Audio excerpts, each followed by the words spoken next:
sobre mim, teu amor não falha.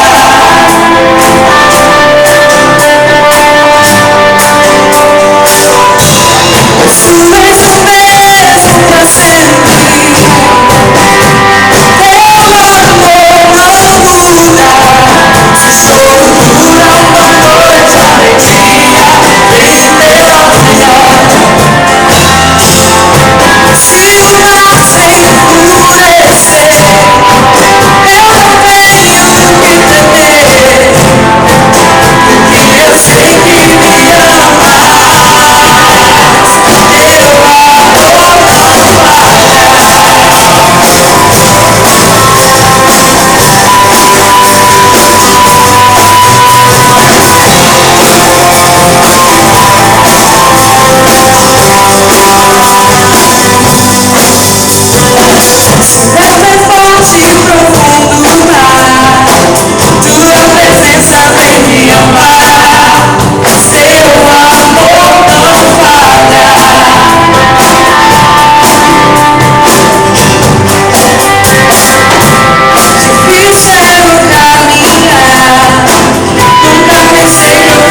alegria em teu olhar.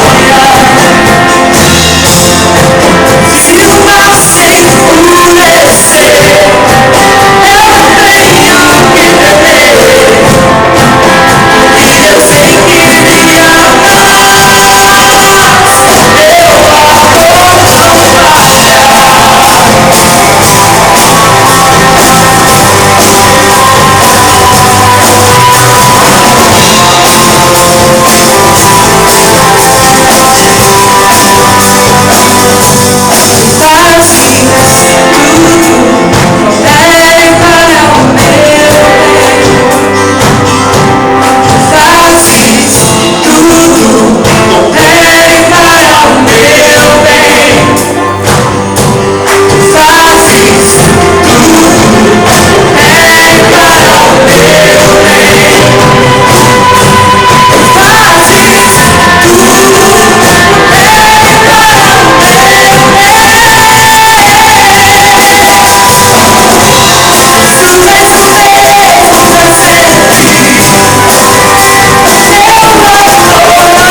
Amém. Sejam todos bem-vindos ao culto que nós prestamos ao nosso Deus nesta noite. Amém? Nós vamos ter um momento especial de intercessão, de oração, colocando aí as nossas vidas e as vidas que nós conhecemos e que precisam da nossa intercessão diante do altar do Senhor. Quero convidá-lo para, no primeiro momento, fazer uma oração pessoal, para que todos orem. Não é silenciosa, é a sua oração, Então eu quero convidar todos a fazerem um exercício de fé agora. Feche os seus olhos, fale com Deus, né? Converse com Ele sobre a expectativa do seu coração, sobre o que você quer receber nesta noite. Faça isso neste momento, que eu sei que barreiras vão se quebrar e algo poderá acontecer na sua vida hoje à noite ainda, tá bom? Ore se prontificando, se colocando ao inteiro dispor do Senhor.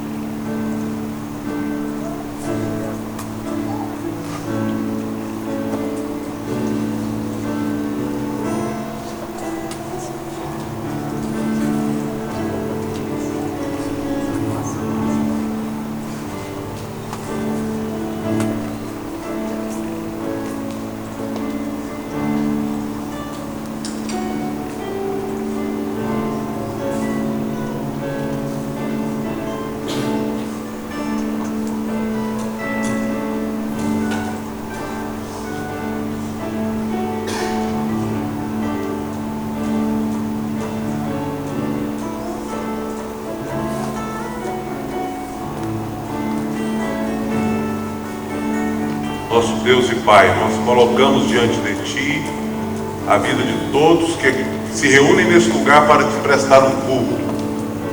Aqueles que ainda estão se dirigindo para cá, faça desse tempo, faça deste lugar, faça, ó Deus, deste culto, um lugar onde o Senhor vai estar presente, já está presente de modo manifesto, manifestando a Tua vontade, falando a cada coração, ó Deus, falando além daquilo que foi preparado, daquilo que foi planejado, porque o Senhor é livre para falar, ó Deus, ao coração de cada um, a palavra que cada um precisa receber, palavra de ânimo, palavra de esperança, palavra de fé, palavra de cura. Em nome de Jesus, que seja esta noite uma noite de renovo para o nosso coração, que possamos receber esta palavra e ela possa revolucionar, fazer algo totalmente diferente na vida de todos nós. Por isso, Espírito Santo, esteja manifestando na vida de todos nós, Tu que já habitas em nós, que possas, ó Espírito Santo, fazer com que haja todos os frutos que o Senhor produz na vida de todos nós: alegria, paz, benignidade, bondade, mansidão, domínio próprio. Produz esses frutos, guarda-nos para Ti, ó Deus. E nós queremos dizer que o mais importante nesta noite, neste lugar, é a Tua presença. Fale, pois, ao nosso coração, em nome de Jesus. Amém. Amém. Eu gostaria de orar, momento de intercessão. Então eu quero convidar, para que fique em pé ou venha aqui à frente, já pode vir à frente. Em primeiro lugar, aquelas pessoas que precisam de oração na área da saúde. Podemos interceder pelos enfermos. Tem alguém que queira vir para receber uma oração? Vem aqui, pode sair sem nenhum constrangimento. Se você quiser representar alguém também, alguém da sua família, nesta área da saúde, pode vir. Nós queremos interceder. E eu quero fazer isso junto com os irmãos, Queria que o pastor Nivaldo está ali, possa vir, se tiver presbíteros, hoje nós temos uma ausência de vários, mas se puder vir, quem já está aqui no culto, pode vir aqui, que nós queremos interceder em nome de Jesus. Pode chegar aqui pertinho. Mais algum nessa área da saúde que queira receber oração? Queria que a igreja estendesse a mão e orasse junto com a gente, tá? Você não precisa, então ajude a interceder. Amém? Amém? Amém. Sejam bem-vindos aqui. Vamos crer no milagre do Senhor. Eu não vou perguntar qual é a enfermidade, nem se você precisa de oração para você ou está representando alguém. mas eu creio que podemos orar com muita confiança, como sacerdotes diante do Senhor, e Deus vai ouvir, recolher, receber cada uma dessas orações. Amém? Oremos. Pai, nós queremos ministrar na vida dessas pessoas que estão aqui agora a bênção do bálsamo, do alívio, da cura, da restauração do Senhor sobre cada uma dessas vidas, Pai. Que o Senhor possa trazer graça sobre elas ou sobre quem elas representam. Às vezes, ó Deus, enfermidades que estão alojadas há tanto tempo, ó Deus, mas o Senhor pode hoje realizar um milagre e restaurar, curar estas vidas.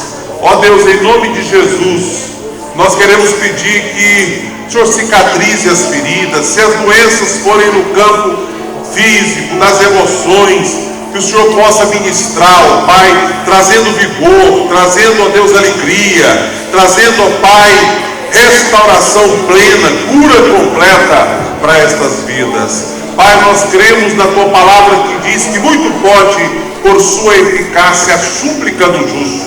Nós cremos nisso. Nós sabemos, ó Deus, que vidas podem ser totalmente mudadas, transformadas pelo Teu poder.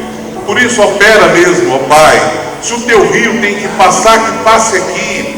Ó Deus, se a Tua cura tem que acontecer e se manifestar, que seja aqui enquanto o Teu povo clama, enquanto nós oramos, ó Deus, que nós possamos ver o milagre do Senhor na vida de cada um.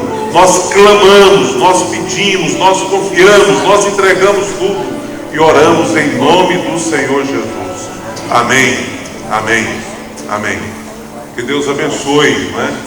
Que vocês possam receber a bênção do Senhor sobre as suas vidas. Eu queria que o pastor Nivaldo continuasse. Nós vamos orar só por mais um pedido: relacionamentos e vida profissional. Se você tem mais um bloco de oração, pode vir aqui que nós queremos interceder por você também.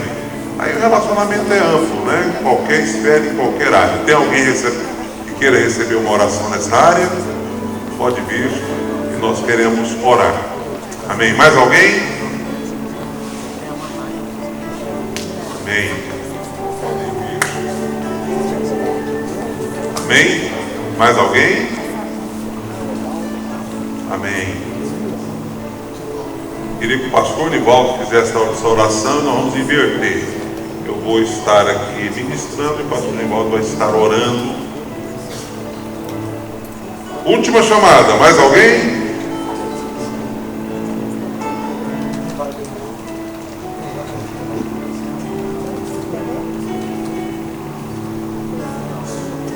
Mesma forma, estende a sua mão e nós vamos estar orando junto com o pastor Nivaldo. Ok? Nosso Deus, nosso Pai, nós estamos aqui agora, Senhor, na Tua presença, para cumprir uma ordem, Senhor, para um mandamento que o Senhor deixou bem claro na Tua palavra. É aquele, Pai, que estivéssemos intercedendo e orando uns pelos outros. Quando o Senhor disse ao Pai que se está alguém enfermo, se está alguém doente, que os presbíteros sejam chamados e que eles possam orar, interceder e pôr nas mãos, e o Senhor com certeza ouvirá a oração e trará cura, Senhor. O Senhor vai sarar os corações. E agora, Pai Santo, estão aqui esses nossos irmãos que vieram aqui para te dizer, ó Pai, para te pedir, o Senhor esteja intervindo, ó Pai Santo, na vida de cada um deles. Ó Deus, aqui há alguns irmãos, ó Deus, que estão aqui por causa de problema dos relacionamentos. Ó Senhor, Tu sabes, ó Pai, o que está acontecendo, que o Senhor tem poder, ó Deus, para reverter todo e qualquer mal, todo e qualquer mau entendimento, e é o que nós queremos clamar agora, em nome de Jesus. O Senhor derrame sobre esses irmãos que estão com essa dificuldade, para que eles possam sentir paz no coração, Senhor, possam sair daqui hoje cantando vitórias, cantando louvores ao Teu nome, por aquilo que o Senhor fez na vida de cada um, Pai. Ó Deus, aqueles que vieram por causa de uma necessidade comercial, Senhor, está precisando, ó Pai, que portas sejam abertas, que dificuldades sejam resolvidas, que problemas sejam sanados. Ó Deus, dê sabedoria a cada um deles, para que eles possam, Deus, com muita confiança e esperança no Senhor, sabendo que o Senhor está na frente, ó Deus, resolver essas questões, ó Deus. seja uma questão financeira, Pai Santo, seja, ó Pai, uma questão de organização, seja aquilo que for, ó Deus, o Senhor possa abençoar. Que esses nossos irmãos, ó Deus, tenham uma boa semana, que eles iniciem essa semana com a Tua graça, com a Tua misericórdia, com a esperança e com a certeza que o Senhor está à frente de tudo. Nós queremos, ó Pai, no nome do Teu Filho amado Jesus Cristo, abençoar a cada um deles, e o fazemos crendo no Teu amor, na Tua graça, misericórdia e no Teu poder, ó Pai. Amém, Senhor. Amém. Amém.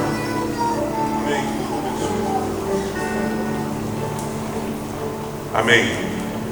Eu vou passar, nós louvamos a Deus aí, né, pelo retiro, obrigado, dos jovens, mas as informações, quem vai trazer é o nosso líder, né, da juventude, o Luiz Fernando, e logo depois da palavra dele, o ministério vai continuar nos conduzindo em momentos de cântico. Mas nós queremos parabenizar pelo evento, como a gente já sabe notícias, né?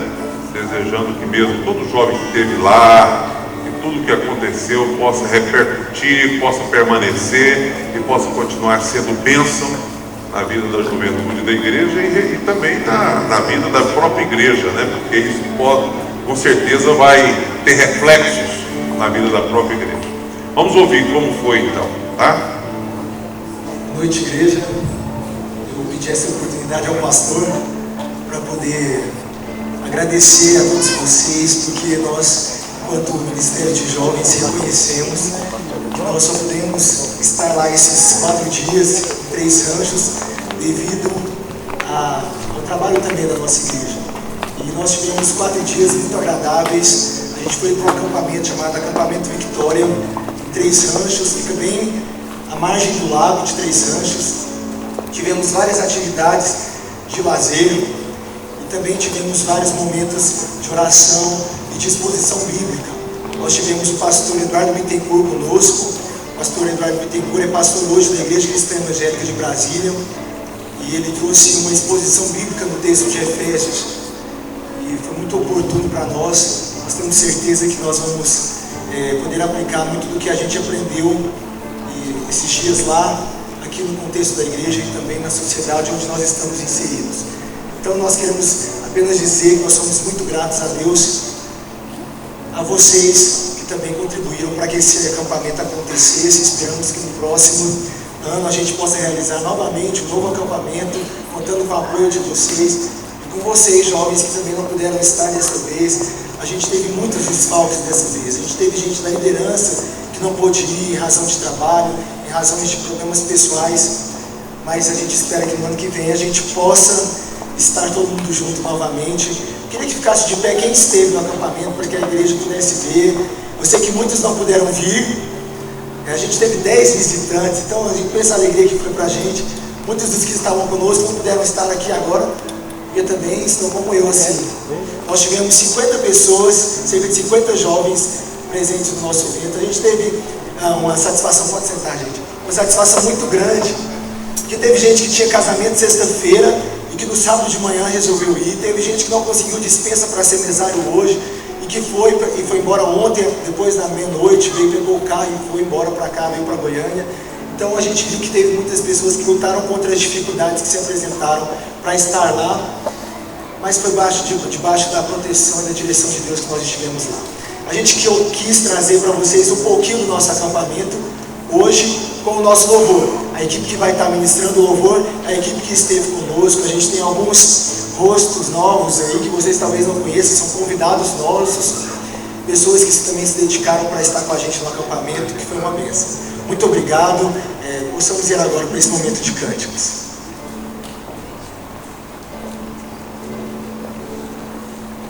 Vamos nos colocar de pé, aqueles que o desejarem.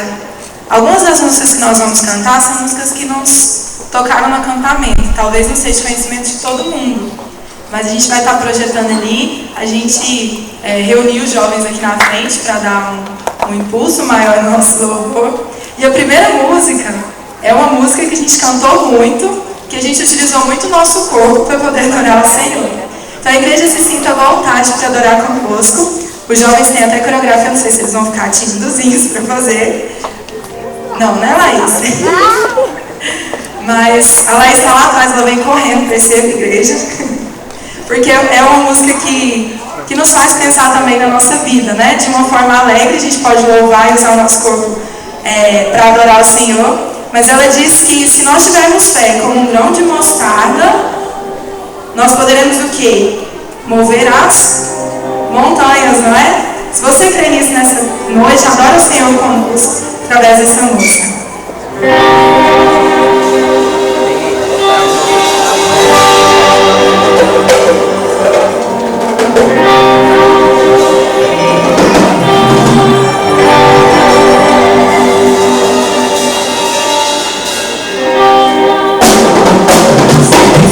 Como um grão de mostarda, é o que diz o Senhor. Se tem fé como um grão de mostarda, é o que diz o Senhor. Você diria a montanha, você diria a montanha, como um grão de mostarda, é o que diz o Senhor.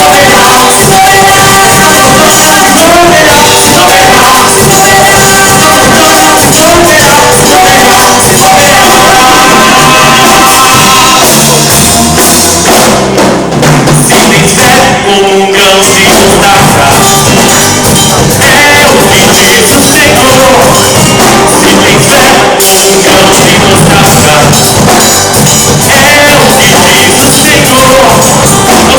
a montanha, você diria a montanha,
geração que dança e que canta. Eu não sei de qual especificamente é essa geração que o cantor estava falando, mas eu sei que o meu desejo, eu acho que de Deus, é que essa geração alcance as nossas crianças, os nossos adolescentes, os nossos jovens, os adultos e os nossos velhos. Amém?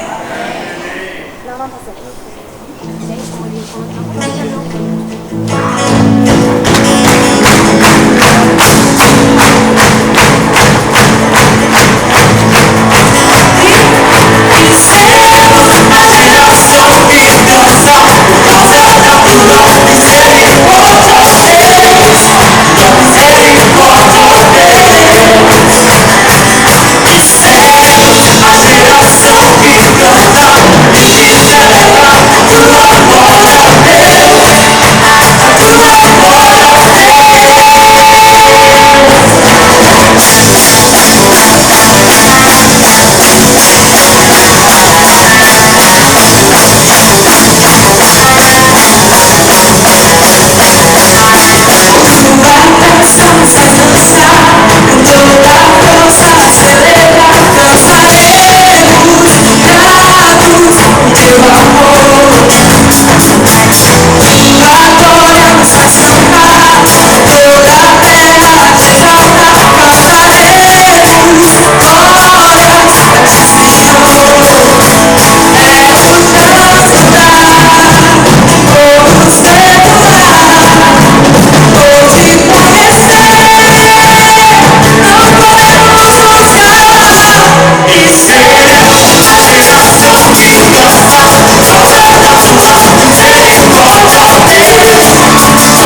acho que é uma luta diária, que é de nós nos esvaziarmos da nossa religiosidade, de alguns títulos, quer sejam eles de importância, ou quer sejam eles títulos que outras pessoas colocaram em nós.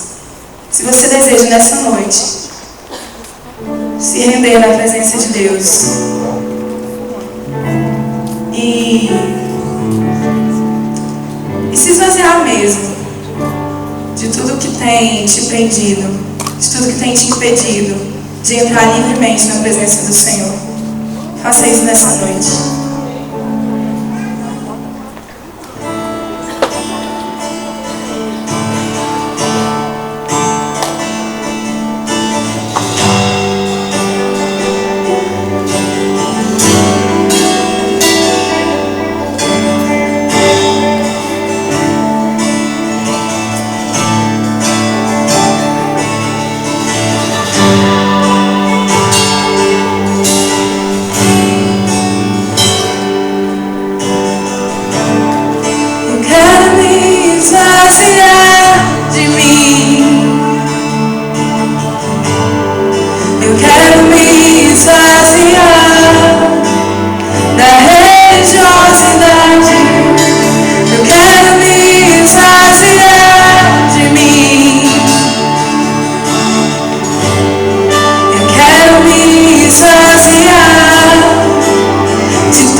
Senhor,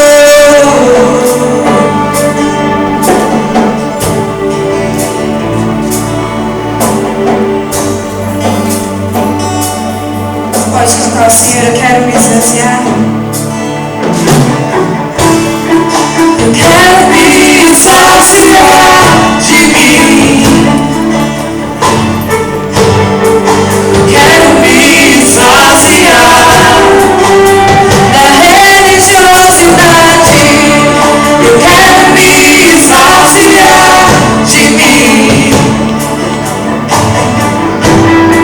Eu quero me esvaziar de todos os meus títulos e de tudo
enquanto igreja. Que seja o céu na terra quando nós adoramos ao Senhor. Que a oração do Pai Nosso, ela seja cotidiana. Que nós possamos perdoar para que nós possamos ser perdoados. Que o reino, a justiça e a glória de Deus sejam manifestas em nós e através de nós.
Teu reino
E é muito sério quando nós falamos ao Senhor, que nós abrimos mão do nosso orgulho, que nós abrimos mão dos nossos sonhos, daquilo de quem nós somos, daquilo que o mundo pode me dar por causa dele.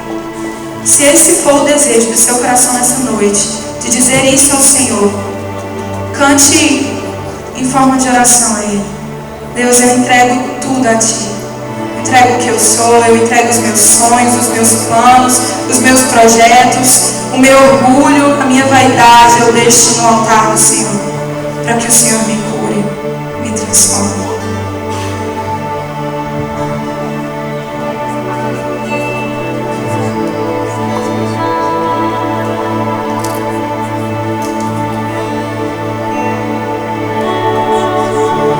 No meu coração e tudo que há em mim, entrego meu viver por amor a Ti, meu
Deus. Tudo aquilo que o mundo pode nos dar, nós deixamos aos pés da cruz, porque nós entendemos que não há maior alegria do que pertencer a Ti, Deus. Não há alegria maior do que estar na Tua presença e Te adorar, Deus. Não há alegria maior do que saber que, independente da situação, o Senhor cuida de nós. Que o Senhor até aqui nos ajudou, e não é hoje que o Senhor vai falhar. Não é hoje que o Senhor vai nos deixar de ajudar. Recebe o nosso louvor, Deus, como uma adoração a Ti. Por quem o Senhor é. O Senhor é Deus, o Senhor é Rei sobre as nossas vidas. Nós te adoramos não por aquilo que o Senhor pode nos dar, mas por aquilo que o Senhor já nos deu, por aquilo que o Senhor é. Nós te adoramos pela salvação em Cristo. Nós te adoramos pelos milagres. Nós te adoramos pelo milagre que é a nossa vida. Nós te adoramos porque o Senhor nos resgatou das trevas e nos trouxe para a sua maravilhosa luz. Nós te adoramos porque o Senhor, na sua infinita graça, nos deu nossos corpos, a nossa voz, Deus, para te adorar. Nós te adoramos porque hoje nós podemos estar na sua casa, livres do peso do pecado, para podermos te adorar. E nós entregamos ao Senhor que suba como um aroma suave o nosso louvor a Ti. Que as verdades que nós dissemos aqui sejam verdades reais na nossa vida. Que não seja da boca para fora, porque é uma música bonita, mas que nós possamos de verdade nos esvaziar. Que nós possamos de verdade entregar tudo que nós temos. Que nós possamos de verdade diminuir para que o Senhor cresça em nós. Que nós possamos nos constranger na Tua presença com esse amor tão grande que não falha, para que o Senhor resplandeça em nós, Deus. Cura, Deus, as nossas feridas. Tira de nós aquilo que nos impede de te adorar e fala conosco, Deus. É o Teu povo que está aqui presente, Deus, para te adorar, para te ouvir. Recebe o nosso louvor, Deus, em nome de Jesus.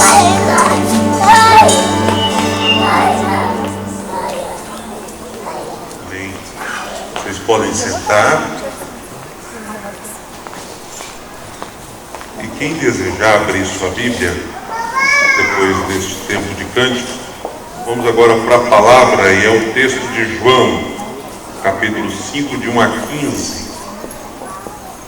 Para quem está acompanhando, nós vamos para a terceira mensagem em João, e o tema geral é Jornada de Esperança, e nós estamos falando a respeito dos milagres dentro do Evangelho de João. Já falamos a respeito da transformação da água em vinho. Falamos também da cura do filho do oficial, domingo passado. E hoje queremos falar a respeito das lições de Betesda.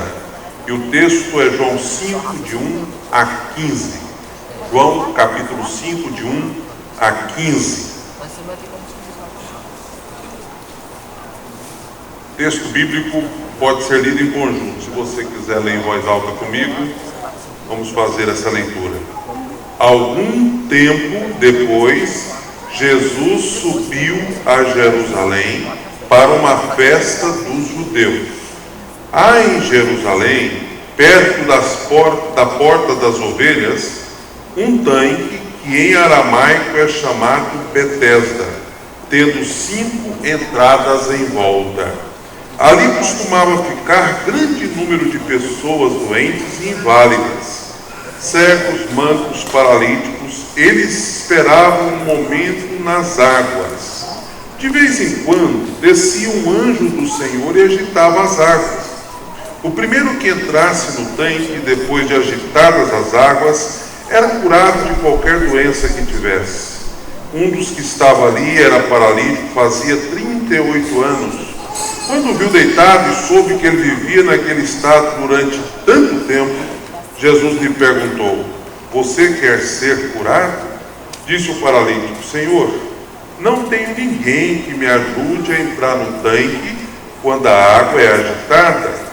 Enquanto estou tentando entrar, o outro chega antes de mim. Então Jesus lhe disse: levante-se, pega a sua maca e ande. Imediatamente o homem ficou curado, pegou a maca e começou a andar, e isso aconteceu num sábado. E por essa razão, os judeus disseram ao homem que havia sido curado: hoje é sábado, não lhe é permitido carregar a maca. Mas ele respondeu: o homem que me curou me disse, pegue sua maca e ande. Então lhe perguntaram: quem é esse homem? O que ele mandou pegar? Quem é esse homem que lhe mandou pegar a maca e andar?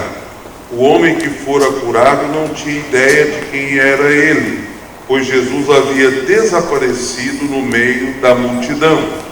Mais tarde, Jesus o encontrou no templo e lhe disse: olhe, você está curado.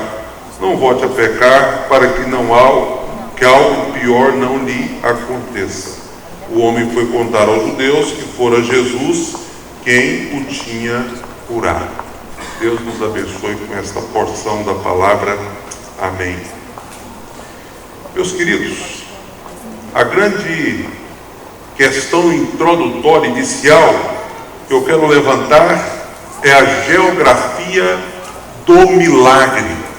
Queria que você pensasse comigo sobre o significado desta introdução. Fica ligado aqui que eu acho que vai ser bem interessante até para aquilo que vai ser dito depois. O versículo que eu pensei para que a gente pudesse introduzir esta palavra é esse que está aí no versículo 1. Algum tempo depois, Jesus subiu a Jerusalém para uma festa dos judeus. Interessante. Vamos aprender duas coisas aqui. Primeiro, algum tempo depois, Jesus subiu. Subiu de onde? Os dois primeiros milagres que a gente constatou foi na região da Galileia. Então Jesus agora deixa a região da Galileia e vai para Jerusalém, região da Judéia. Qual que seria a lição inicial que nós tiramos daqui? Primeiro, toda festa judaica acontecia em Jerusalém. Jerusalém era o centro religioso. Jerusalém era o lugar do culto. Jerusalém era onde estava o templo. Jerusalém era onde estavam os fariseus. Por isso, Jerusalém era um lugar religioso. E a Galileia? A Galileia já era um lugar assim que tinha uma concentração maior de gentios. A Galileia era um lugar mais pobre. Mas deixa eu dizer uma coisa muito importante para você. A Galileia era um lugar descomplicado. Descomplicado. Jerusalém era um lugar legalista. Jerusalém era um lugar difícil de você viver e conviver com naturalidade. Muita cobrança. Como eu disse, muita religiosidade imperava em Jerusalém. Diante do contraste da Galileia com Jerusalém, podemos levantar perguntas relacionadas ao texto e aos pontos geográficos que poderão nos ajudar na nossa caminhada hoje à noite. Qual que é a pergunta inicial? Para você, preste atenção: Jerusalém ou Galileia? Segunda pergunta que eu faço para você: andar com Deus ou religião? Tradição ou comodismo? Graça ou legalismo? Na geografia do milagre a gente já aprende algumas coisas muito importantes que devem definir a nossa situação, posição e vontade. Sem dúvida alguma, Jesus desceu para Jerusalém para a festa. Não há dúvida disso. Mas é interessante porque na festa as pessoas se reúnem para cultuar e celebrar. Mas Jesus resolve passar em outro lugar. Na festa tinha uma multidão, mas no lugar que Jesus passou também havia uma multidão. Estudiosos dizem que havia milhares de pessoas que estavam neste lugar, o tanque de Betesda. Pode das ovelhas, porque os sacerdotes entravam por aquela porta conduzindo as ovelhas para o sacrifício. Ali havia um tanque cujo nome era Betesda e o seu significado é casa de misericórdia. Sempre vai ter gente em festa, sempre também vai ter gente com dor. Sempre haverá pessoas alegres, mas sempre existirão pessoas tristes. Tem gente cantando, mas tem gente sangrando. Tem gente saudável, mas tem gente doente. Sempre é assim. Betesda significa casa de misericórdia, porque Deus manifesta ali a sua graça e a sua bondade. Diz a história que um anjo descia de vez em quando. Não era uma data específica, não havia uma previsão, mas ele descia, agitava a água, e a pessoa que saltasse primeiro dentro daquele tanque era curada. Tinha uma multidão na beira do tanque, porque esta multidão imaginava que algo poderia acontecer para que um deles fosse o primeiro a descer e receber a bênção. No meio da multidão, no texto que a gente leu, tem destaque para um homem que estava ali há 38 anos. Aquele homem nunca conseguia ser o primeiro. Aquele homem não tinha ninguém que ajudasse ele a descer. E talvez você comece a fazer um mau juízo dos seus parentes, um mau juízo dos seus amigos. E será que a gente pode fazer mau juízo dos parentes e dos amigos? Quem é que tem condições de disponibilizar 100% do tempo para ficar em determinado lugar que você não sabe que hora vai acontecer, que jeito vai ser, que resultado vai dar por muito tempo? Penso eu que talvez no começo havia até muita gente querendo ajudar, talvez alguém tirou férias para ajudar, talvez alguém foi sustentado pela família para estar do lado dele e ajudar, mas chega um momento em que não dá mais. E justamente por isso, em virtude da falta de previsão, aquele homem foi ficando por ali e agora já tinha 38 anos. Ele era conhecido ali da região, conhecido ali do tanque. Se tinha ali uns 10 mil pessoas carentes aguardando o agitar das águas, ele era conhecido de quase todos, 38 anos no mesmo lugar. Talvez no começo ele ia posar em casa, mas depois ele parou, só nem posar em casa, eu vou deitar na minha esteira, na minha marca, porque afinal de contas pode ser que numa dessas idas e vindas eu perca a oportunidade. Possivelmente olhando para ele, as pessoas diriam assim: é um azarão, um menosprezado, nunca é o primeiro. Mas ele está lá em Betesda, no lugar da bênção, no lugar da misericórdia, no lugar da bênção. Eu queria tirar algumas lições dessa história. A gente leu, eu refiz a história aqui para os irmãos, agora vamos tirar algumas lições. Lição número 1: é preciso esperar o tempo certo. Verso 4: o primeiro que entrasse no tanque depois de agitado as águas era curado de qualquer doença que tivesse. O primeiro. São muitos disputando o primeiro. Mas a grande verdade é que para que as coisas aconteçam, precisamos aprender a esperar o tempo certo. E esse tempo certo nos ensina duas coisas. A primeira delas: Deus é Senhor do tempo.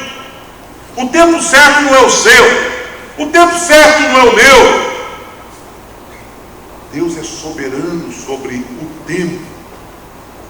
O tempo certo é o dele. Mas uma segunda coisa preciosa salta aos nossos olhos. É de que eu não devo desistir. Mesmo que passem 38 anos, eu não devo desistir. Sabe por quê? Porque eu preciso acreditar que o tempo de Deus vai chegar e a história pode mudar, e nesse tempo Deus vai agir. É isso que nos move, é assim que nós devemos caminhar. O tempo é de Deus, mas o esperar deve ser meu. O aguardar com fé e esperança deve ser uma atitude minha. Porque veja bem, depois de 38 anos, um belo dia, Jesus foi ao tanque e naquele dia aconteceu algo. E tem algo também muito precioso aqui. Jesus anda no meio daquela multidão de pessoas enfermas e escolhe um. E chega no meio daquela multidão e diz assim: você quer ser curado? Será por quê? Me intrigou na meditação desse texto. Eu estou meditando nesse texto desde o início da semana. Mas me intrigou sim.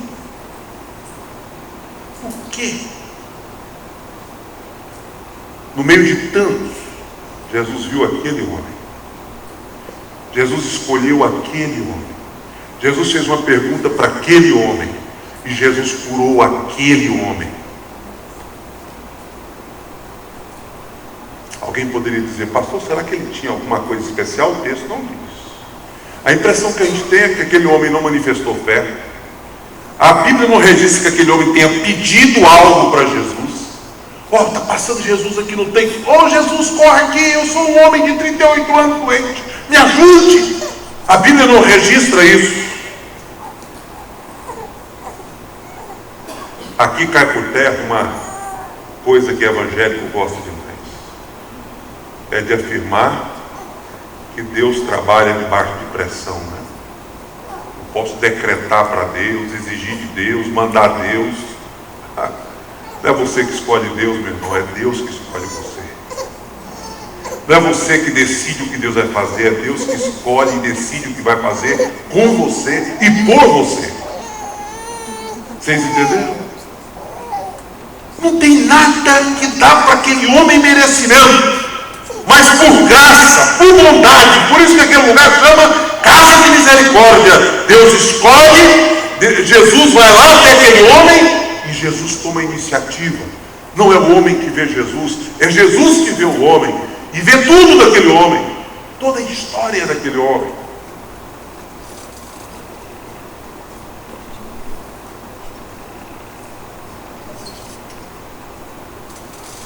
O tanque pode acontecer na sua vida a qualquer momento. O milagre ou a bênção que você aguarda por anos, anos e anos e anos, pode acontecer a qualquer momento. Deus é Senhor do tempo. Quanto a você, não desista. Quanto a você, espere o tempo de Deus agir e continue confiando. Continue acreditando. O tempo de Deus pode chegar quando você menos espera. É preciso esperar o tempo certo. Segunda lição: é preciso estar no lugar certo. Aquele moço poderia estar em casa, aquele moço poderia estar numa esquina da cidade, aquele moço poderia estar no mercado, na praça principal.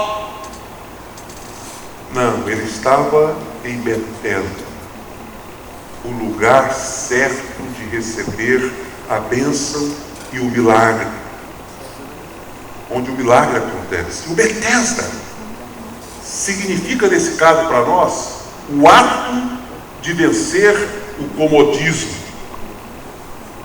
sair da zona de conforto. A minha cama, o meu quarto, a minha família, a minha alimentação é muito melhor do que ficar aqui esperando por um milagre em 38 anos.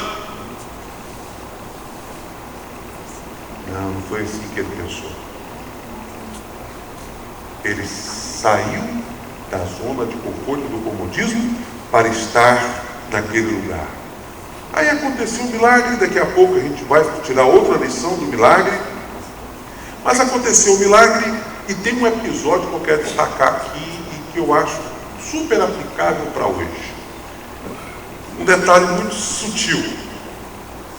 Jesus fez um milagre, aquele moço saiu carregando a maca, porque você toma o seu leito e anda. E aquele dia era que dia da semana? Sábado. Era sábado. E sábado, que foi criado para ser bênção, tinha virado problema no meio do legalismo farisaico. E você sabe quando é que uma coisa que é criada para ser bênção vira problema? Quando a gente começa a definir demais. E os fariseus já tinham definido o sábado de maneira muito detalhista.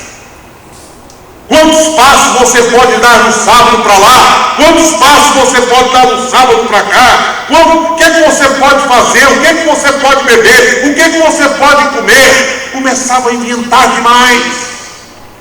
Quando eles veem aquele paralítico carregando o leito, eles não questionam a cura. Eles questionam por que ele estava carregando a cama. E quando ele diz, o homem que me curou também me mandou pegar o leito e carregar e andar, eles deviam ter mudado a pergunta. Então quem foi que te curou? Não, eles queriam saber qual foi o homem que mandou você carregar o leito e andar. Ah, meus irmãos, aqui a gente deveria parar um pouquinho para questionar nossas atitudes. Porque infelizmente nós somos infestados e infectados com essa religiosidade farisaica que preocupa muito mais com coisas pequenas e picuinhas do que com aquelas coisas relevantes e importantes da fé. A gente preocupa se o camarada está dançando, nós vimos aqui o louvor, né? A preocupação da dirigente, porque vamos cantar uma música e aí, de repente, faz coreografia, não faz, a gente fica tímido. E eu me lembrei de um pastor que disse o seguinte: tinha um jovem na igreja que dançava, e dançava, e dançava, na hora do louvor. Aí incomodou um presbítero, e o presbítero chegou nele e falou assim: pastor, o senhor dá um jeito, fala que esse caboclo tomar mais atitude, olha como é que ele está fazendo na hora do louvor. O pastor pegou aquele presbítero: senta comigo aqui, deixa eu te contar quem é esse jovem. Tem outra coisa desse jovem, você precisa saber além da dança que ele dança. Esse jovem se converteu e veio cá conversar comigo, foi uma conversão genuína. Esse jovem, rapaz, era garoto de programa, aceitou Jesus, foi discipulado, mudou de vida, e não tem nada que lhe dá mais alegria e prazer do que adorar, cultuar. E ele faz isso com toda a expressão do seu ser, do seu corpo. Deixa eu dizer uma coisa para você, meu irmão. Eu não vou falar para ele isso não, você sabe por quê? Porque eu vejo sinceridade no coração dele, e ele trocou Jesus pela vida velha, nojenta que ele levava. E eu quero ele aqui com Jesus.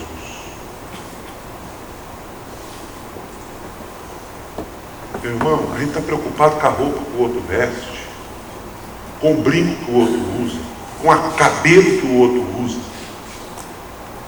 Isso é religiosidade. Por que você não pergunta quem te curou? Por que você não pergunta quem transformou a sua vida? Por que você não pergunta quem foi que te abençoou? Por que você não pergunta quem é aquele que tem te influenciado a ponto de você ser uma nova criatura? Isso é muito mais importante do que perguntar quem é que mandou você carregar seu leito. Quem é que mandou você carregar sua cama? Nós precisamos aprender esta lição. E quando, voltando a atenção para estar no lugar certo, eu abri esse parênteses para o sábado, não é?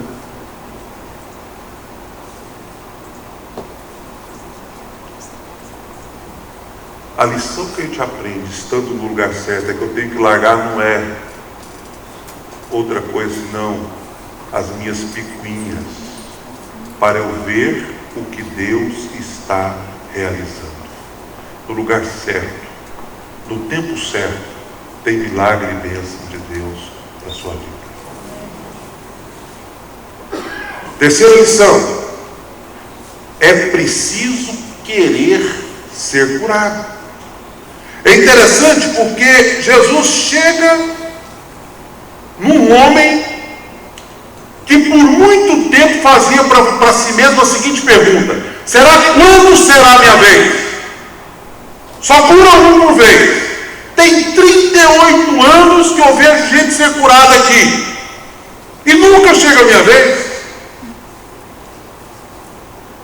Talvez aquele homem, além de envelhecer, estava perdendo as forças, porque o envelhecimento provoca isso, com aquela pergunta: eu acho que o meu dia nunca vai chegar.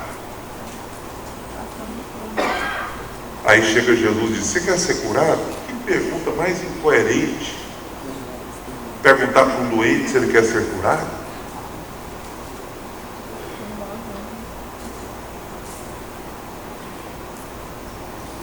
Algo inegociável está nessa pergunta. Sabe o que é?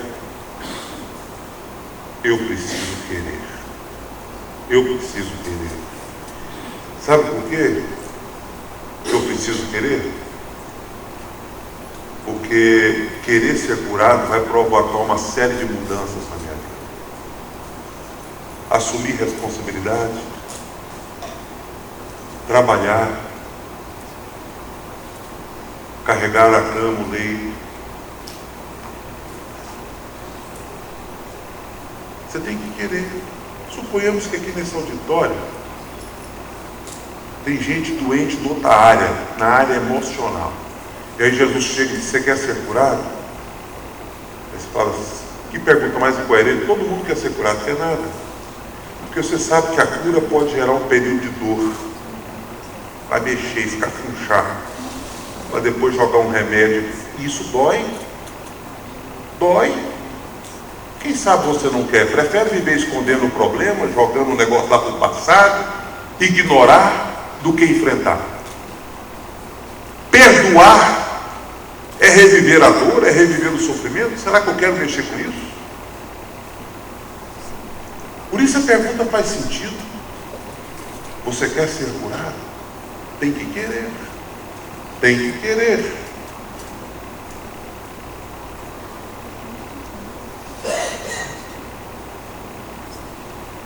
Esse ato de querer ser curado significa que você vai ter que ir à luta, sair da estagnação, que é um dos pontos que eu quero abordar agora na sequência, empurrar para novos tempos. A pergunta é: você quer ter uma vida melhor? Você quer ter um casamento melhor? Você quer ter uma igreja melhor? Então você precisa querer. Diga para você mesmo em silêncio mesmo: se eu quero. Senhor, o que o Senhor quiser fazer, eu quero. Eu quero uma vida melhor, eu quero uma família melhor, eu quero um casamento melhor, eu quero uma igreja melhor. Eu quero sim. Se for doer, eu vou enfrentar a dor, mas eu quero. Eu quero sair dessa angústia, desse sofrimento, dessa mágoa, dessa tristeza, desse abatimento emocional. Eu quero. Em nome de Jesus. É preciso querer. Quarta lição: pare de apresentar desculpas ou justificativas. Disse o paralítico. Jesus, lembra da pergunta? Você quer ser curado? Agora vamos para a resposta. Disse o paralítico: Senhor, não tenho ninguém que me ajude a entrar no tanque quando a água é agitada. Enquanto estou tentando entrar, outro chega antes de mim. O que essa resposta soou para você? Ele está dando uma de vítima, sabia? O que a resposta soou para você? Que não tem nada a ver com a pergunta. A pergunta para essa resposta deveria ser simplesmente o quê? Sim ou não? Você quer ser curado, cara? Quero, sim. Você quer ser curado? Não, quero não. Tá bom desse jeito. Era a resposta que precisava ter. Jesus faz a pergunta, em vez de ele se ater à pergunta e dar a resposta certa para aquela pergunta, o que ele faz? Ah, Senhor, eu não tenho ninguém, eu sou um abandonado na vida, ninguém me ajuda, todo mundo vai lá primeiro que eu. Sei não. Essa parte do texto deve parecer com muitos de nós, será que não? Porque tem outras dimensões da gente ser parecido com esse paralítico de Betesda. Você já viu gente que fala assim, pastor, lá em casa é tudo eu, todo mundo escora em mim. E eu só sirvo para pagar as contas, ninguém me gosta de mim, ninguém me ama. Mas na hora de pagar as contas sou eu. Tem alguém assim ou não? Tem gente que diz assim, pastor, fui abandonado. Sou uma pessoa totalmente sozinha, solitária, abandonada. Ninguém me liga, ninguém se importa comigo. Aí quando você liga, você acredita, sabe qual é a reação quando você liga? Ninguém liga, ninguém se importa comigo. Quando você liga, a pessoa desconfia. Está querendo alguma coisa. Por que ele está ligando para mim? Será o que está por trás? Já viu gente assim?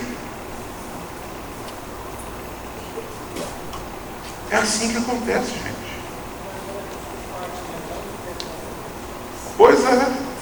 Aí já é ingratidão, né? Pode fazer tudo que ainda não está. Mas é incrível. E olha que gente assim, deixa eu dizer uma coisa para você. Gente assim desconfia de todo mundo. Gente assim não perdoa ninguém.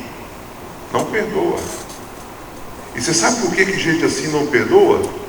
Exatamente porque tem dificuldade em acreditar que a outra pessoa tem alguma possibilidade de mudança. É gente desconfiada o tempo todo. Se você falar que ela está bonita, ela desconfia.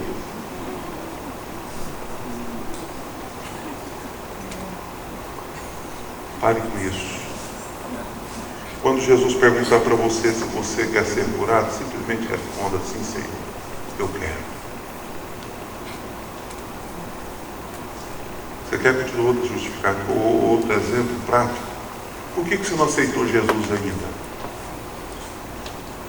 Sabe por quê? Porque pastor só pensa em dinheiro, igreja só pensa em dinheiro, pastor tudo ladrão. Justificativa.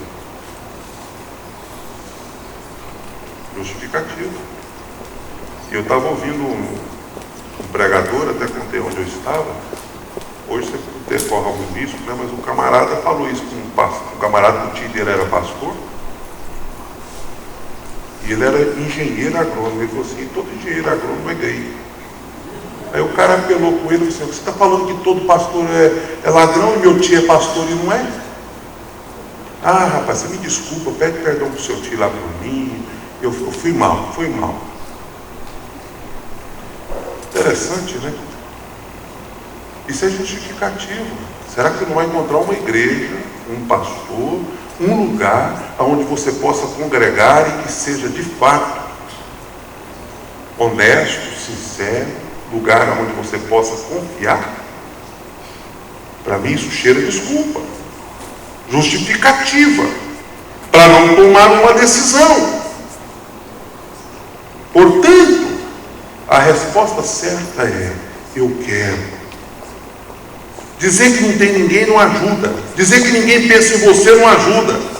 Não é a resposta certa. A resposta certa, eu quero. Por isso, Senhor, faça a obra do Senhor na minha vida. Eu vou batizar, eu vou me aceitar Jesus, eu vou entrar numa classe de discipulado, eu vou tomar atitude na minha vida, porque eu quero ser abençoado. Sim. Quinta lição. Todo milagre exige uma decisão. Tudo bem, já falamos do querer. Mas todo milagre tem que ter uma tomada de atitude. Sem dúvida alguma, eu conheço histórias, e você também, de pessoas que tomaram atitudes práticas, decisões práticas que mudaram e revolucionaram a vida delas, em qualquer área. em qualquer área. Quero passar num concurso. Dica: toma uma atitude, vai estudar. E não é estudar deitado, não, porque o livro vai cair no peito, você vai dormir, não vai adiantar nada. De preferência, nem no sofá, nem em lugar confortável. Arruma um lugar meio desconfortável para você poder não relaxar e concentre e estude. Talvez você tome bomba no primeiro, no segundo, no terceiro, mas no dia que você passar, você vai desfrutar da bênção de ter passado. Mas isso é uma tomada de decisão. É uma atitude. Conseguiu, valeu a pena. Eu já vi pessoas que tomaram atitudes até em outras áreas, do tipo: não vou casar com você não, porque você tem um hábito que eu não gosto. Você fuma e eu não aguento o cheiro de cigarro. E a testemunho do casal está 20 anos casado, porque alguém falou assim: por você eu largo de fumar. Eu tomo uma decisão.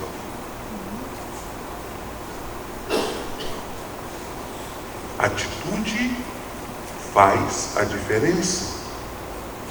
Se você ficar quieto em casa, não vai resolver o problema. Antigamente,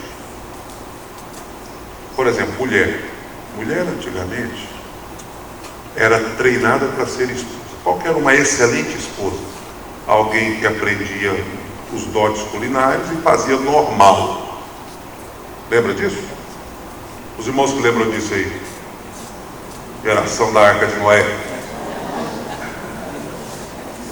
Mas o que acontece?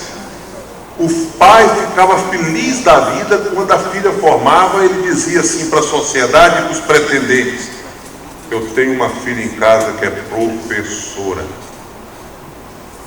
Não é? Ah, ela está pronta para o casamento. Pensou, você casar com uma professora?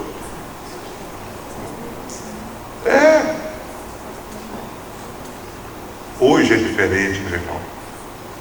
Hoje o mercado de trabalho te empurra para tomadas constantes de decisão, senão você vai perder. Se você não fizer isso, você vai ser jogado para escanteio. Estou dizendo que não é bom ser professor, não. Aliás, poucos dias atrás foi dia do professor, e ele cumprimentou os professores, que para mim é uma função fantástica. Todo mundo que é alguma coisa na vida passou pela mão do professor. Mas o que eu estou dizendo é que mesmo para ser professor, é pós-graduação, é mestrado, é não sei mais o que, você precisa tomar uma decisão, uma atitude. O que Jesus falou para o cego? O que ele falou para os leprosos? O que ele falou para esse paralítico? O que ele falou para a mãe da mulher, da menina endemoniada que a gente pregou há poucos dias? Nos ensina basicamente 3 coisas. Ouça o que Jesus fala, confie no que ele fala e obedeça, vá em frente, que você vai ver as coisas acontecerem. Amém. Última lição: dê sempre o crédito para Jesus. É interessante, não tenha vergonha de dizer que foi Jesus que fez o milagre. Perguntaram para ele, ele não sabia quem era. Jesus tinha sumido no meio da multidão e ele não deu nem tempo dele conhecer Jesus direito. Mas depois que ele encontrou-se uma segunda vez com Jesus, que aí Jesus deu aquela segunda palavra que vai ser a frase da nossa conclusão para ele ficou sabendo quem era. Agora eu sei quem foi que me mandou carregar o leito e quem foi que me curou. O nome dele é Jesus. Sabe o que ele fez? Correu lá e contou para o povo: ó, quem me curou foi Jesus. Não saia por aí abrindo seu coração com qualquer um e nem crendo em qualquer coisa. Entregue sua vida para Jesus, confie em Jesus, fale tudo para Jesus. E depois que Jesus fizer a obra, testemunhe de Jesus, conta para os outros a importância de Jesus na sua vida.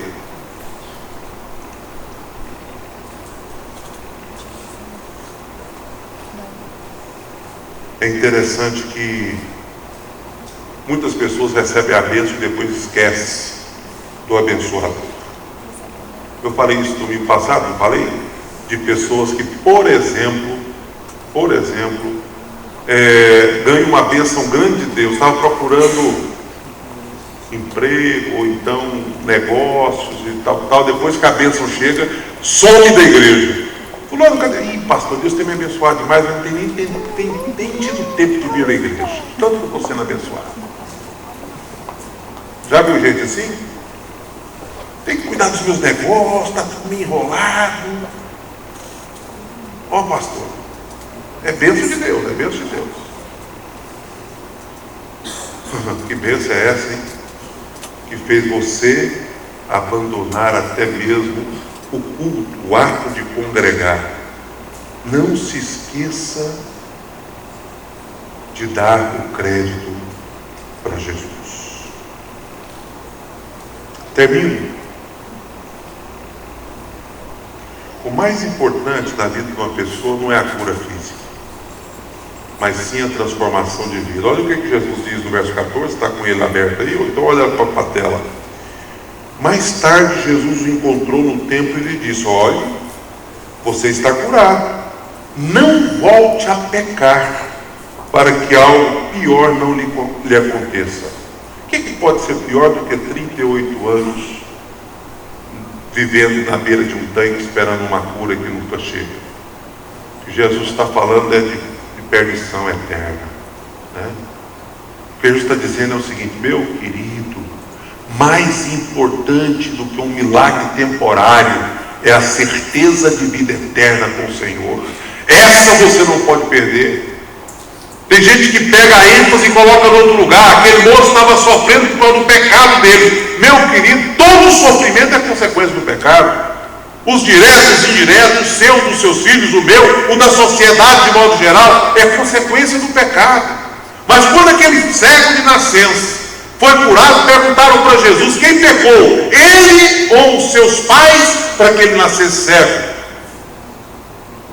E a resposta de Jesus foi: nenhum, nem outro, mas é para que se manifeste a glória de Deus. Portanto, não fica culpando quem tem algum problema como se fosse pecado. Pecado você comete igual todo mundo, eu cometo igual todo mundo, e a consequência do pecado é notória na sociedade. Agora, quando Jesus diz: cuidado, não peques para não te suceder coisa pior, ele está dizendo para nós o seguinte: muito mais importante do que uma cura é a transformação da vida que vai gerar vida eterna. Quero terminar fazendo uma oração. E a minha oração hoje é por você que está aqui nesta noite. Eu te pergunto: será que hoje não é dia de você tomar uma atitude, uma decisão, parar de apresentar desculpas, parar de arrumar justificativas e talvez dizer: Senhor, eu quero a bênção, eu quero a cura, eu quero a restauração da minha alma, eu quero que o Senhor faça algo na minha vida.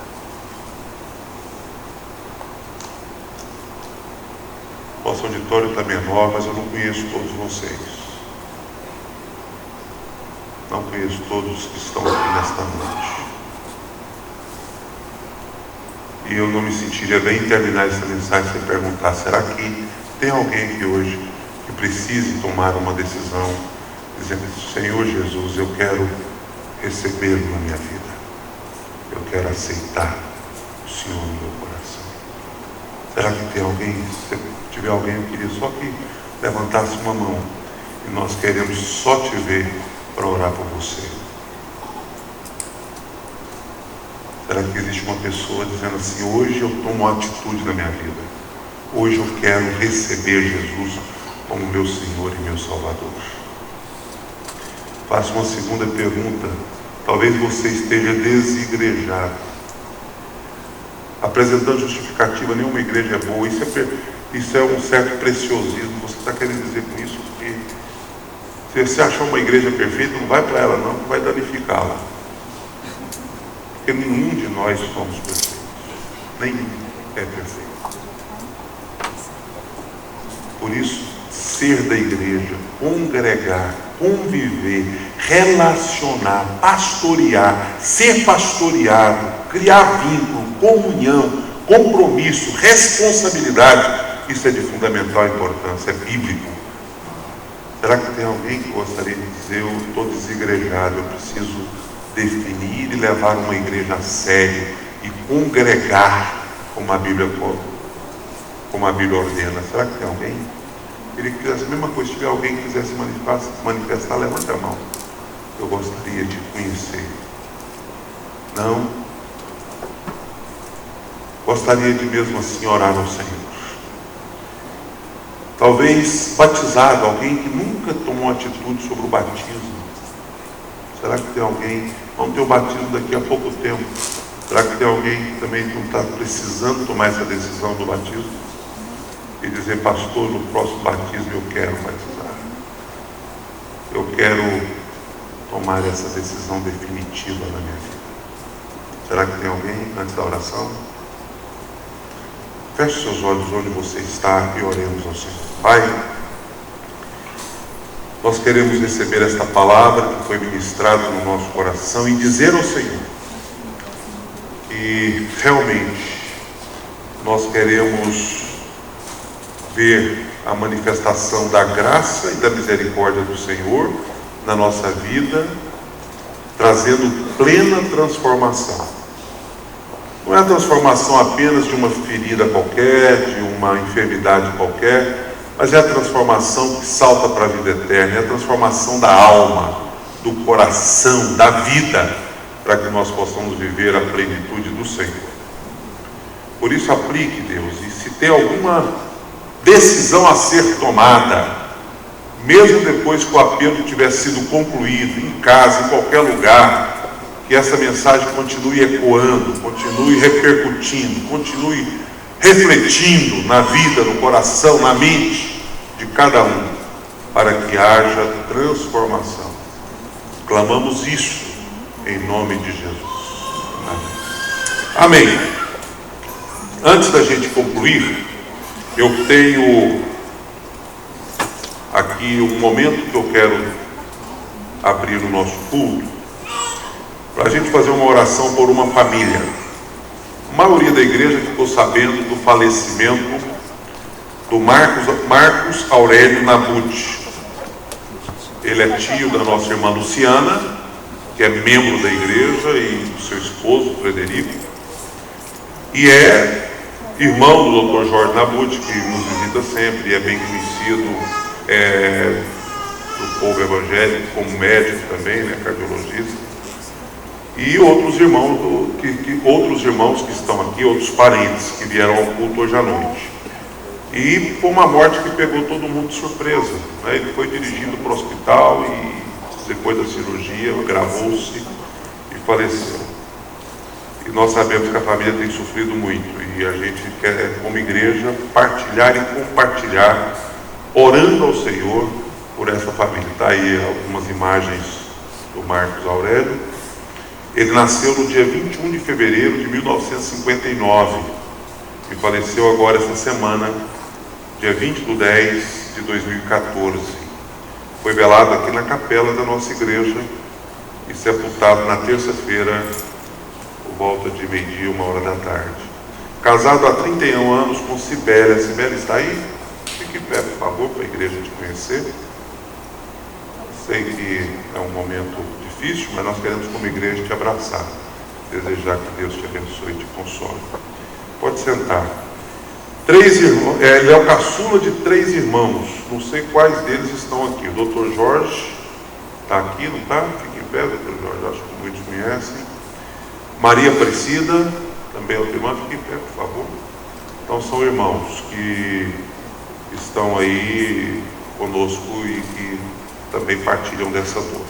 Nosso abraço a vocês, Deus abençoe. A irmã é Maria Aparecida, né? Os sobrinhos, eu sei, porque pessoas de perto me falaram isso, e ele era muito amado pelos sobrinhos. E aqui a frase diz: um tio sempre presente e querido por todos os sobrinhos. Nunca mediu esforços para organizar reuniões e unir toda a família. Sempre foi o mais animado e alegre entre todos. Um ser que refletiu a luz de Deus e iluminou a vida de todos que conviveu com ele e viveu com ele. Com certeza as nossas vidas não serão as mesmas sem sua presença, suas brincadeiras, seus gostos, suas opiniões. Aceitamos com o coração em lágrimas a sua partida, porque sabemos que foi a vontade soberana de Deus e que hoje está junto com Deus, nosso Pai. Mas isso não diminui a saudade que estamos sentindo. E uma frase: você será inesquecível. Eu vi o testemunho, da Luciana, e o testemunho dela é de que nos últimos momentos de lucidez, antes de ser sedado e entubado, e aí foi definitivo porque ele já não voltou mais, tiveram a oportunidade de conversar sobre a vida eterna e o amor de Jesus, e ele tomou uma decisão.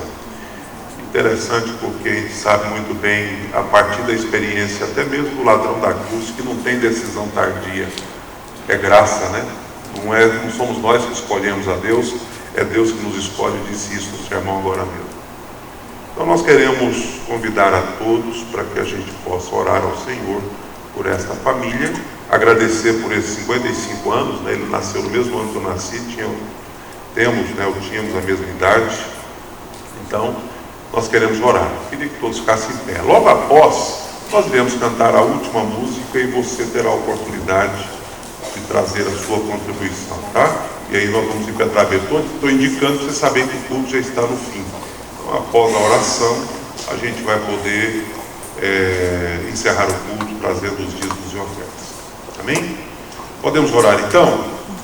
Senhor Deus, nós queremos como igreja agora nos unir a esta família do Marcos Aurélio Nabuti, que partiu, deixando aí toda essa dor, essa saudade, essa tristeza. Ó Deus, te louvamos pela vida da sua família, dos seus filhos, e queremos pedir que o Senhor abençoe esposa, filhos, irmãos, sobrinhos, todos aqueles que estão sofrendo muito com a partida desta vida tão preciosa. Como foi dito aqui, ó Deus, sem dúvida alguma, aceitamos a Tua vontade soberana, mas isso não muda o estado do coração triste, da dor, da saudade e da tristeza que invade, porque a morte é adversária, é inimiga. Ela desmancha prazer, ela altera o quadro, ela muda, ó Deus, a nossa dinâmica de vida e a própria estrutura da família.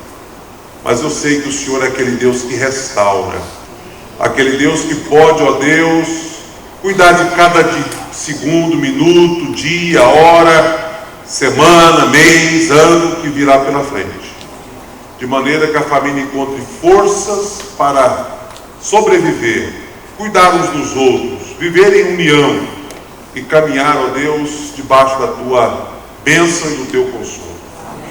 Derrame graça sobre esta casa, esta família. Clamamos assim, ó Deus, em nome do Senhor Jesus. Amém. Antes de começarmos a música, nós teremos o aniversário da igreja dia 8 e 9 de novembro, que vai ser sábado e domingo. Agora preste atenção para sexta-feira. É aniversário da igreja também, mas nós vamos chamar de Festa dos Grupos Pequenos. Quem é líder de grupo pequeno, levanta a mão aí, deixa eu ver quantos nós temos aqui. Festa dos Grupos Pequenos, viu, líderes? O que será feito? Nós vamos dar todas as orientações, mas vai ser quase um repeteco do ano passado. Só que o culto aqui, dentro do templo, antes da gente passar para o anexo 2, antes de nós irmos lá para o anexo 2, vai ser também dirigida aos grupos pequenos aqui dentro. Então eu queria, por exemplo, que vocês, se tiver algum grupo que está em época de multiplicar, avise para nós para a gente multiplicar nesse dia, na festa dos grupos pequenos, tá? Se tem grupo novo surgindo, vamos fazer uma apresentação do grupo nesse dia. E quem for trabalhar aí nos caldos, definindo que vai ser isso mesmo, caldo, o creme, né, Jean? Aquele negócio é caldo, não é creme. É cabo, chaco, caldo de Giló, né, Betinho? Eu estou elogiando e querendo que repita. Mas então, eu queria que vocês fizessem da maneira mais tranquila possível, para na hora do culto, que vai ser breve, o preletor já vai estar aqui, mas ele vai só conduzir um tempo musical com a gente. E nós vamos fazer um culto direcionado aos grupos pequenos, depois a gente vai confraternizar no anexo 2. Sábado que vem, preste atenção nesse aviso, porque eu já dei ele várias vezes, tiramos até a oferta do domingo passado. Sábado que vem, nós vamos encerrar, pelo menos assim, parece que, pelo que eu vi nas mensagens, vai ficar mais uns dias o trailer, mas o evento será sábado que vem. O apelo meu, queria que a nossa igreja se manifestasse estando presente lá, nesse dia especial, no Buena Vista. Nós temos desde o início do mês, odontólogos se revezando, alugamos um trailer, pessoas voluntárias foram para ajudar esses odontólogos, para fazer trabalho com as crianças, e tem sido feito um trabalho extraordinário. Estamos atendendo várias crianças numa escola, o bairro é populoso.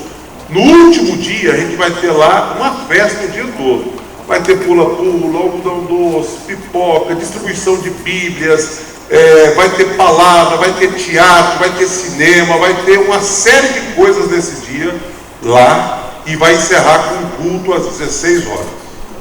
E eu gostaria que a nossa igreja estivesse presente lá.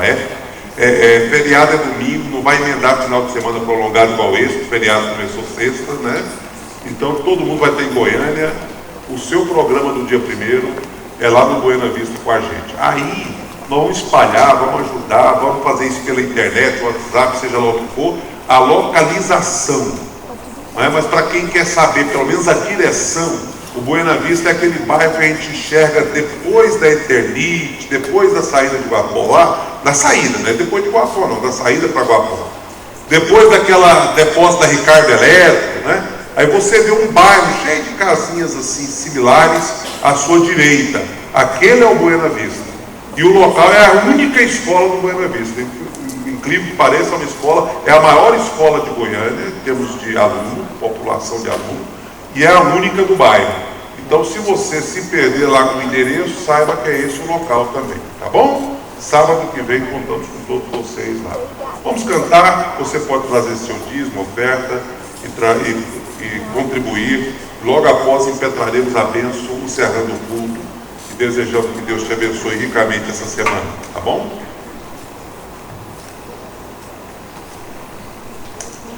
Amém.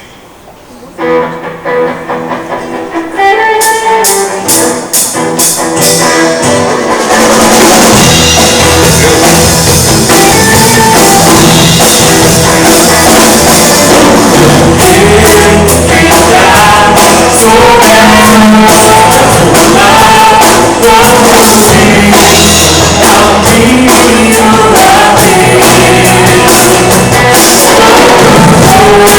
be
receber a bênção do Senhor e louvar o Senhor pela oportunidade de contribuir, mas como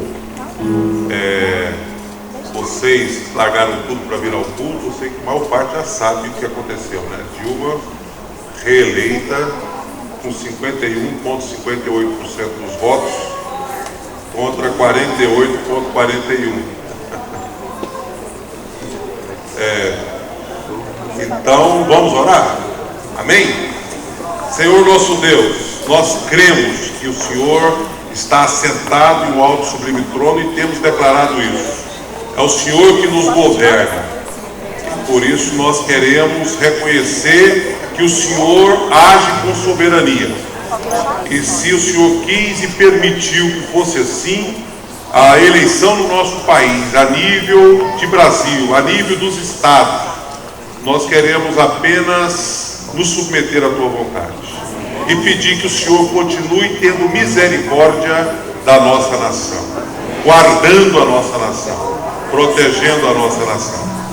Eu te louvo por este culto, ó Deus, te louvo porque somos cidadãos do teu reino, te louvo também por essas contribuições que foram trazidas ao altar desta noite, prova de que o Senhor nos sustenta, nos ama e tem nos dado o suficiente para nós vivermos com dignidade. Obrigado ao Senhor por tudo isso. Leva-nos em paz por uma semana, fortaleça a nossa fé e aqueça o nosso coração. Te pedimos que o Senhor aceite o nosso culto, pois nós o entregamos a Ti em nome de Jesus. Que a graça do nosso Senhor e Salvador Jesus Cristo, o amor de Deus, o nosso Pai, a comunhão e as consolações do Espírito esteja aqui conosco, com o povo de Deus na terra, hoje e para sempre. Amém. Boa semana, que Deus abençoe a todos.